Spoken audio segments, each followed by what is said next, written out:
Hi friends, welcome to Radha's food court. ഇന്ന് ഞാനിവിടെ ഒരു പ്രോഡക്റ്റ് റിവ്യൂവുമായിട്ടാണ് വന്നിരിക്കുന്നത്. ഇന്ന് നമ്മൾ ഉണ്ടാക്കാൻ പോകുന്നത് പുട്ടും പയറുമാണ്. നമ്മുടെ എല്ലാ മലയാളികളുടെയും ഫേവറേറ്റായ ഫുഡാണ്.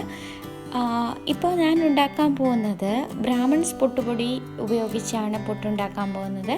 ഈ പുട്ടുപൊടിയുടെ റിവ്യൂവുമായിട്ടാണ് ഞാൻ വന്നിരിക്കുന്നത്. എന്നോട് പല ഫ്രണ്ട്സും ചോദിച്ചു ഇൻസ്റ്റൻറ്റ് പുട്ടുപൊടി യൂസ് ചെയ്യുമ്പോൾ ഏതാണ് നല്ലത് എന്നുള്ളത്. സോ ഞാനിപ്പോൾ സ്റ്റാർട്ട് ചെയ്യുന്നത് ബ്രാഹ്മിൻസ് പുട്ടുപൊടി ഉപയോഗിച്ചാണ്. ഇപ്പോൾ നമുക്ക് ഉണ്ടാക്കാം.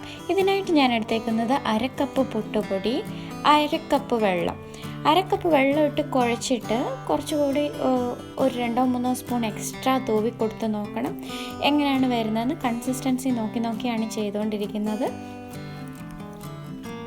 അവർ കവറിൽ പറഞ്ഞിരിക്കുന്നത് 1 കപ്പിന് 1.25 വെള്ളം, അതാണ് പറഞ്ഞിരിക്കുന്നത്. ചൂടുവെള്ളമോ തണുത്ത വെള്ളമോ അങ്ങനെയൊന്നും പറഞ്ഞിട്ടില്ല. പക്ഷേ ഞാനിവിടെ തിളപ്പിച്ചാറിയ വെള്ളമാണ് യൂസ് ചെയ്തിരിക്കുന്നത്.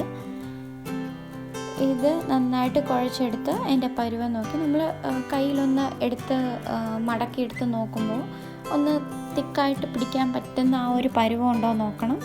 അതാണ് ഇതിൻ്റെ ഒരു പരുവം. കണ്ടില്ലേ, ഇതാ ഇങ്ങനെ.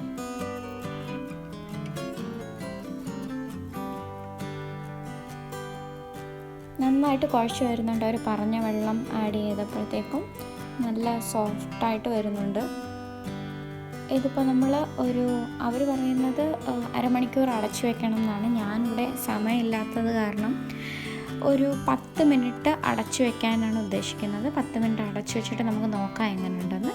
കുറച്ചുകൂടി വെള്ളം തെളിച്ച് കൊടുത്തിട്ട് ഒന്നുകൂടെ കുഴച്ച് അടിച്ച് ഏകദേശം അവർ പറഞ്ഞത് അത്രയും ഒരു 1.25 കപ്പ്. ഞാൻ എടുത്ത കപ്പിന് 1.25, 1/2 കപ്പാണ് എടുത്തിരിക്കുന്നത്. അതേ കപ്പിൽ 1.25 വെള്ളം എടുത്ത് നന്നായിട്ട് പുട്ട് കുഴച്ച് വെച്ച് നമുക്കൊന്ന് അടച്ചു വയ്ക്കാം. ഇത് അടച്ച് ഇരിക്കുന്ന സമയത്ത് നമുക്ക് എന്ത് ചെയ്യാം, വെള്ളം തിളപ്പിക്കാൻ പോകാം. അപ്പം ഈസി ആകുമല്ലോ നമുക്ക് ജോബ്. ഒരു കുക്കർ എടുത്ത് അതിൻ്റെ ഒരു ഹാഫോളം ഞാൻ എടുത്തിട്ടുണ്ട് വെള്ളം തിളപ്പിച്ച് വെക്കാം നമുക്ക്. അപ്പോഴത്തേക്കും വെള്ളം തിളയ്ക്കുമ്പോഴത്തേക്കും നമുക്ക് പിന്നെയും ഒന്നുകൂടെ ഒന്ന് എടുത്ത് നോക്കുമ്പോൾ കുറച്ച് എന്താ പറയുന്നത്, ഡ്രൈ ആണെന്ന് തോന്നുകയാണെങ്കിൽ കുറച്ചുകൂടി വെള്ളം ഒഴിച്ചു. ഇപ്പം എനിക്ക് ഓക്കെ എന്നാണ് തോന്നുന്നത്. കുറച്ച് വെള്ളം തളിച്ചിട്ട് നമുക്ക് പുട്ടുകുറ്റിയിലോട്ട് മാറ്റാം. ഞാൻ ഇവിടെ ചിരട്ട പുട്ടാണ് എടുത്തിരിക്കുന്നത്.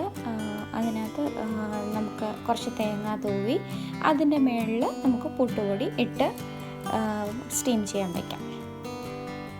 ഒരുപാട് കുത്തി തള്ളി വെക്കരുത്, കുറച്ച് സ്പേസ് കൊടുത്ത് വേണം ഇടാൻ. ഒരുപാട് തള്ളി വെച്ചാൽ നമ്മുടെ പുട്ട് ഒരുപാട് ഹാർഡാകും. നമുക്ക് സോഫ്റ്റായിട്ട് പുട്ട് കിട്ടണമെങ്കിൽ ഇങ്ങനെ വെക്കണം. നിങ്ങൾക്ക് തേങ്ങ കുറച്ച് കൂടുതൽ വേണം എന്നുള്ളവരാണെങ്കിൽ തേങ്ങ ഇടാം. അതിൻ്റെ മുകളിൽ പഞ്ചസാര ഇടാൻ ഇഷ്ടമുള്ളവർക്ക് അതും ചേർക്കാം. എനിക്ക് പയറുകറിയിൽ ഒരുപാട് തേങ്ങ ഉള്ളത് കാരണം ഞാൻ കുറച്ചിടാനാണ് ഇഷ്ടപ്പെടുന്നത്. ഇപ്പം ആവി വരുന്നുണ്ടോ എന്ന് നോക്കിക്കഴിഞ്ഞാൽ അതിൻ്റെ മുകളിൽ പുട്ട് കുറ്റി വയ്ക്കാം. അപ്പോൾ അത് നന്നായിട്ട് ആവി വരുന്നുണ്ട്.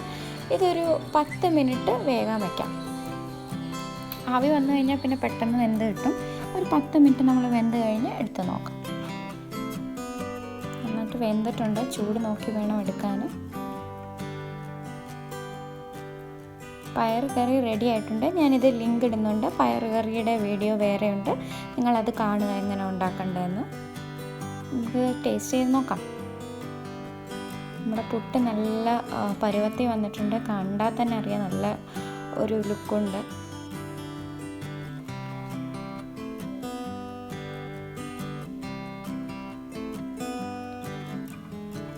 എനിക്ക് പുട്ടുപൊടി വളരെ ഇഷ്ടപ്പെട്ടു. ഞാൻ ഇതിനു മുമ്പും ഉണ്ടാക്കി നോക്കിയിട്ടുണ്ട്. നന്നായിട്ട് അവർ പറഞ്ഞതുപോലെ വരുന്നുണ്ട്. നല്ല സോഫ്റ്റ് പുട്ടാണ്. നിങ്ങൾക്ക് വാങ്ങി ട്രൈ ചെയ്യാവുന്നതാണ്. കണ്ടില്ലേ, നല്ല സോഫ്റ്റായിട്ട് വരുന്നുണ്ട്. സോ അവർ അവകാശപ്പെടുന്നത് പോലെ നല്ല സോഫ്റ്റ്നെസ് കിട്ടുന്നുണ്ട്. എനിക്കിഷ്ടപ്പെട്ടു. നിങ്ങളും ട്രൈ ചെയ്ത് നോക്കുക. ട്രൈ ചെയ്തിട്ട് എങ്ങനെയുണ്ടെന്ന് കമൻറ്റ് സെക്ഷനിൽ പറയുക. ഇതൊരു പെയ്ഡ് പ്രൊമോഷനോ ഒന്നുമല്ല, എൻ്റെ സ്വന്തം എന്താ പറയുന്നത്, ഞാൻ വാങ്ങി ഉപയോഗിച്ചത് നിങ്ങളുടെ ഇടയിൽ ഷെയർ ചെയ്യുന്നതെന്ന് മാത്രം.